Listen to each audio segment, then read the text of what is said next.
বৈপ্লৱিক অভিযান্ত এতিয়া কথাবিলাক খুব আমি খোলাখুলিকে ছাৰ আপোনাৰ আগত ক'ব লাগিব। শিৱসাগৰত 2017 চনৰ পৰা আমাৰ ওপৰত আক্ৰমণ হৈ আছে। 17 চনৰ পৰা আজি 24 চনলৈকে প্ৰায় 12টা 14টা আক্ৰমণ হৈছে আৰু এইবাৰ প্ৰথম জেললৈ গৈছে। প্ৰত্যেকবাৰে আজি মই মন্ত্ৰী মহোদয়ক এটা প্ৰশ্ন কৰিছো, প্ৰত্যেকবাৰে অনা অসমীয়া শ্ৰেণীটোৱে আমাক প্ৰহাৰ কৰি থানাত লাঞ্চ আৰু চিংৰা খাই কেনেকে জামিন পায় আপুনি সেইটো কথা আমাক ক'ব লাগিব। এইটো আমাৰ ওপৰত অন্যায় হৈছে, সেইকাৰণে শিৱসাগৰ মানুহ ক্ষোভিত হৈছে। আজি আয়ুক্ত মহোদয় আছে, কিবা এটা ঘটনা হলে আপোনালোকে দণ্ডাধীশ পৰ্যায়ৰ তদন্ত দিয়ে, কিন্তু সেই ছোৱালীজনীৰ ক্ষেত্ৰত কিয় দণ্ডাধীশ পৰ্যায়ৰ তদন্ত দিয়া নহল? আমাৰ তাত প্ৰশ্ন আছে।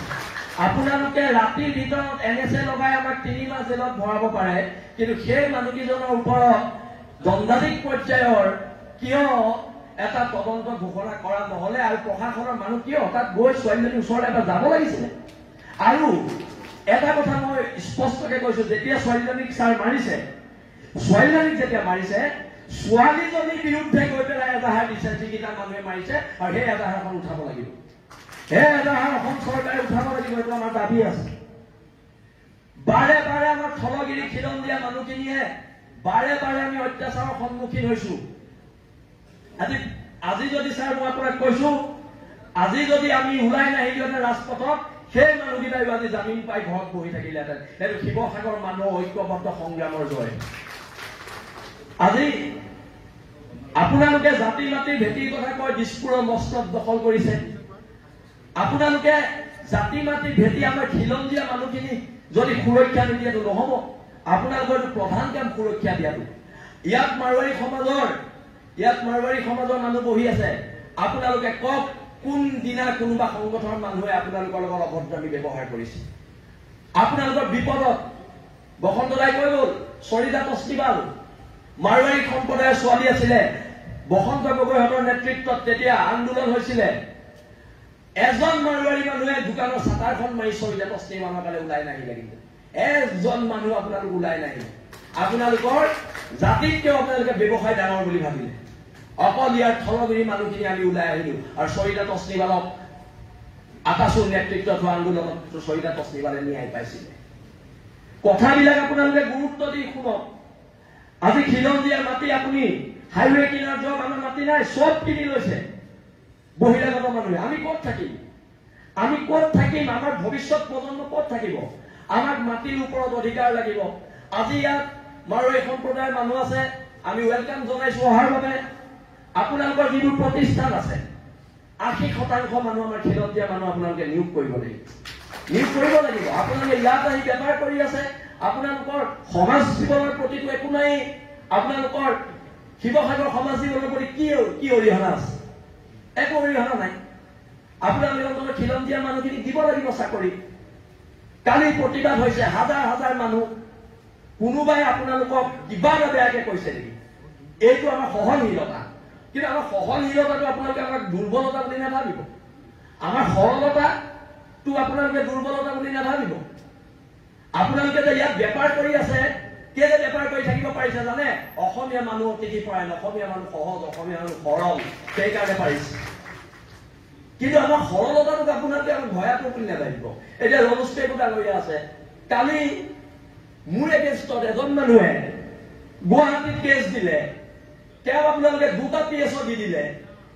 এতিয়া মোৰ এগেইনষ্টত যে কেছবোৰ দি আছে, মোৰ PSO কেইটা ক'ত? প্ৰশ্ন কৰিছে। আইনখন সকলো কাৰণে সমান হ'ব লাগিব। আপোনালোকে বহিৰাগত মানুহ এটাক ধমকি ল'বৰ কাৰণে 2টা PSO দি দিলে, মোক চব জেগাৰ পৰা মাৰিম কেছ দি আছে। আপোনালোকে আকৌ মোৰ PSO কেইটা নাই। এইবোৰ নহ'ব। নিৰাপত্তা মোকো দিব লাগিব, হয় নহয়? মই খিলঞ্জীয়া ভূমিপুত্ৰ মানুহ, মোকো নিৰাপত্তা দিব লাগিব। আপোনালোকে যদি ৰাজস্থানৰ মানুহজনক নিৰাপত্তা দিছে, আৰে ভাই মোক নিৰাপত্তা লাগিব, ৰমেশে ডাঙৰীয়া, মোৰ অধিকাৰ হয় এইটো। আপোনালোকে এতিয়া মই এটা সৰু প্ৰশ্ন কৰো, মই যদি ৰাজস্থানত গৈ এজন ৰাজস্থানী মানুহৰ বিৰুদ্ধে FIR দিওঁ, মোক ৰাজস্থান চৰকাৰে 2টা PSO দি পঠিয়াব নেকি? স্বাভিমানটো ৰাখক, স্বাভিমান ৰাখক। ৰাজনীতি চবতকে ডাঙৰ বস্তু নহয়, আমাৰ সমাজ ডাঙৰ বস্তু, জাতি ডাঙৰ বস্তু, ৰাজনীতি বহুত তলৰ বস্তু। ৰাজনীতিতকে জাতি ডাঙৰ, আৰু জাতিৰ ক্ষেত্ৰত কম্প্ৰমাইজ কৰা নহব। আৰু এতিয়া জিপি সিং ডাঙৰীয়ালৈও প্ৰশ্ন আছে যে আমাৰ নিৰাপত্তাবোৰ কি হব। আৰু এতিয়া দেখোন চব যদি অনা অসমীয়া মানে মোৰ এগেইনষ্টত কেছ দি দুটা PSO পাই থাকে, অসমত আমাক নিৰাপত্তা দিবলৈ পুলিচে নাইকিয়া হ'ব। সেইকাৰণে মই কৈছো আপোনালোকে কেবিনেটত সিদ্ধান্ত লওক যে আমাৰ উজনি অসমৰ খিলঞ্জীয়া মানুহৰ মাটি ছেভ কৰিব লাগিব। উজনি অসমৰ মাটিখিনিৰ ওপৰত আপোনালোকে এখন আইন আনক, আৰু যদি হিমন্ত বিশ্ব শৰ্মাৰ লগতো আমি আলোচনাত বহিবলগীয়া হয় আমি আলোচনাত বহিম। কিন্তু মই পুনৰ কৈছো, আপুনি এজন জনজাতীয় মানুহ, আপুনি অসমৰ থলগিৰি মানুহ।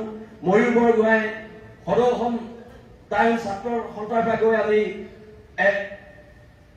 আজি ৰাজনীতিৰ এক উচ্চ আসনত আছে। কিন্তু আপোনালোক সকলো থলুৱা খিলঞ্জীয়া মানুহ, আৰু এই খিলঞ্জীয়া মানুহখিনিক সুৰক্ষা দিয়া দায়িত্ব যেতিয়াই আপোনালোক ক্ষমতাত আছে, আপোনালোকে ক্ষমতাৰ সৎ ব্যৱহাৰ কৰক, আৰু খিলঞ্জীয়া মানুহক অধিকাৰ দিয়ক। বহুতো দল সংগঠন আছে, তেওঁলোকৰ কবলগীয়া আছে। মই এইখিনি কথাকে কলো, তলিলে দেশ মৰিলে স্বৰ্গ, হব পাৰো দুখীয়া, আমি কাৰো গোলাম নহয়। আঠুকাৰী অধিকাৰ খোজা শিৱসাগৰৰ মানুহৰ নিয়ম নহয় আৰু